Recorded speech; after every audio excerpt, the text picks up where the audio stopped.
ভারতের মেঘালয় রাজ্যের সীমান্ত ঘেঁষা গারো পাহাড়ের পাদদেশে অবস্থিত প্রাকৃতিক সৌন্দর্যের লীলাভূমি গজনি অবকাশ কেন্দ্র নিয়ে আজকের পর্বে স্বাগত জানাচ্ছি।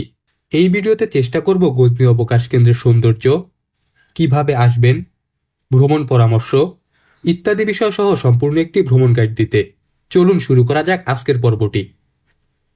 ব্রিটিশ আমল থেকে গজনি অবকাশ কেন্দ্রের এলাকাটি পিকনিক স্পট হিসেবে পরিচিত।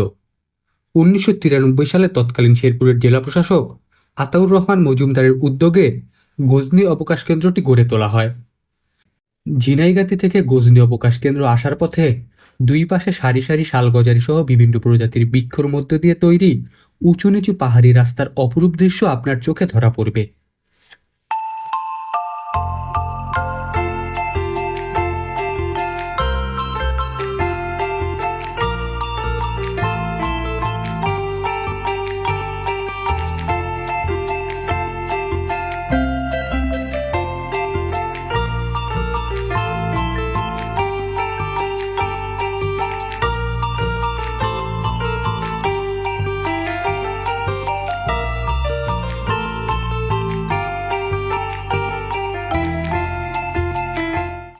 গজনি অবকাশ কেন্দ্রে প্রবেশের জন্য টিকিট মূল্য জনপ্রতি 20 টাকা।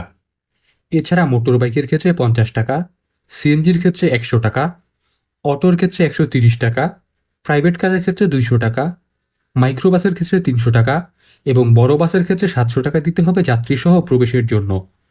অর্থাৎ বাস নিয়ে 700 টাকা প্রদান করলে বাসের সকল যাত্রীর টিকিট এই 700 টাকাতেই হয়ে যাবে। ভিতরে প্রবেশের পর গজনি অবকাশ কেন্দ্রের প্রতিটি স্পট আলাদা আলাদাভাবে পৃথক করা, অর্থাৎ রাইড এবং অ্যাক্টিভিটির জন্য আলাদা করে টিকিট কাটতে হবে। আমরা প্রথমেই গারোমা ভিলেজে প্রবেশ করি জনপ্রতি 20 টাকা দিয়ে।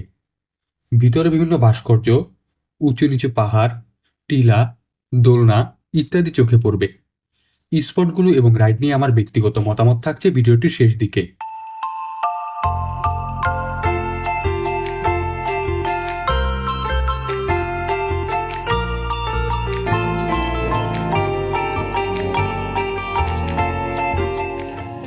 গারোমা ব্রিজের পর চলে আসি ঝুলন্ত ব্রিজে।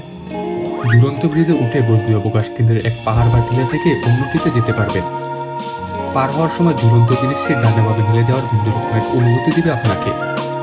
ঝুলন্ত ব্রিজ পার হওয়ার জন্য 20 টাকার টিকিট কাটতে হবে।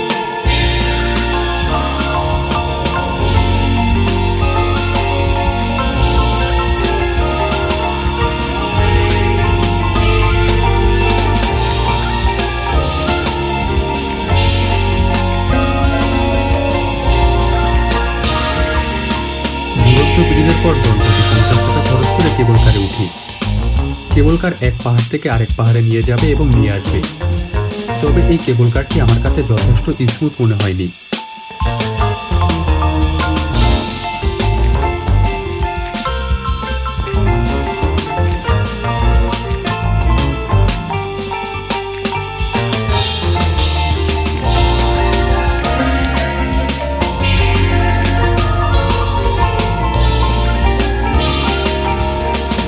কেবল কারের পর চলে আসি সাইড ভিউ টাওয়ার বা ওয়াচ টাওয়ারে। ওয়াচ টাওয়ারে উঠতেও জনপ্রতি 20 টাকা নিবে। ওয়াচ টাওয়ার থেকে গজনি অবকাশ কেন্দ্রের আশেপাশে সুন্দর ভিউ দেখতে পাবেন। এছাড়াও দূরে অবস্থিত মেঘালয়ের উঁচু উঁচু পাহাড়ও চোখে ধরা পড়বে। বাংলাদেশ অংশের পাহাড়গুলোর চাইতে ভারত অংশের পাহাড়গুলো বেশি উঁচু। বাংলাদেশের বেশিরভাগ ওয়াচ টাওয়ারগুলোতে খুব বিশ্রীভাবে হাতের লেখার প্রদর্শনী হয়ে থাকে। এইখানেও তার ব্যতিক্রম হয়নি। ওয়াচ টাওয়ারে উঠার সিঁড়িতে বেশ কয়েক জায়গায় পানি জমে থাকার দৃশ্য চোখে পড়ে, যেখানে ঘটতে পারে যে কোনো ধরনের দুর্ঘটনা। কর্তৃপক্ষের উচিত হবে দ্রুত এর সংস্কার করা।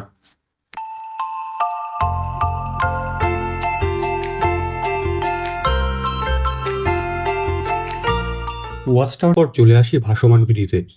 ভাসমান ব্রিজেও প্রবেশের জন্য 20 টাকা দিয়ে টিকিট কাটতে হবে।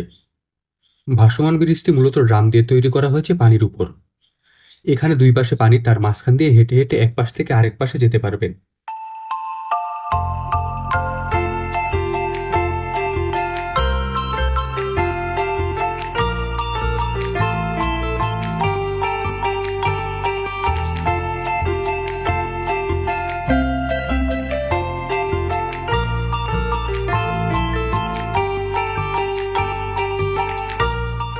ভাসমান ব্রিজ থেকে বের হয়ে চোখে পড়ে গজনি অবকাশ কেন্দ্রের শতবর্ষী বটগাছ। যেটি একসময় দর্শনার্থীদের আনাগোনায় মুখরিত থাকত, কিন্তু বর্তমানে গাছটি মৃত। তবে গাছটি এখনও পড়ে রয়েছে ইতিহাসের সাক্ষী হয়ে। এছাড়াও গজনি অবকাশ কেন্দ্রে রয়েছে প্যাডেল বোট, যেখানে 20 মিনিটের জন্য খরচ করতে হবে 200 টাকা। রয়েছে চিড়িয়াখানা, প্যারাট্রোবা ইত্যাদি রাইড এবং অ্যাক্টিভিটি। গজনি অবকাশ কেন্দ্রে একটি রেস্ট হাউস রয়েছে, যেখানে দিনে থাকতে পারলেও রাতে থাকার ব্যবস্থা নেই। রেস্ট হাউসের পাশেই চোখে পড়বে মুক্ত মঞ্চ। এবার আসি এখানকার রাইড এবং অ্যাক্টিভিটি নিয়ে আমার ব্যক্তিগত মতামতে। যদি ঢাকার অ্যামিউজমেন্ট পার্কগুলোর সাথে তুলনা করি, যেখানে প্যাকেজ নিয়ে ঢুকলে রাইড বা অ্যাক্টিভিটি প্রতি 50 টাকা বা তার চেয়েও কম খরচ পড়ে, সেই হিসেবে এখানকার রাইডগুলো মূল্য বিবেচনায় আমার কাছে উপযোগী মনে হয়নি। যেমন 50 টাকার কেবল কার রাইডটি জঘন্য লেগেছে আমার কাছে। এছাড়া ওয়াচ টাওয়ারে ওঠার জন্য জনপ্রতি 20 টাকাও আমার কাছে অযৌক্তিক মনে হয়েছে। তবে এখানকার প্রাকৃতিক সৌন্দর্যের অপরূপ সন্ধি আমার কাছে বেশ ভালো লেগেছে। ভালো লেগেছে ঝিনাইগাতি থেকে গজনি পর্যন্ত সারি সারি বৃক্ষের মধ্য দিয়ে ছুটে চলা।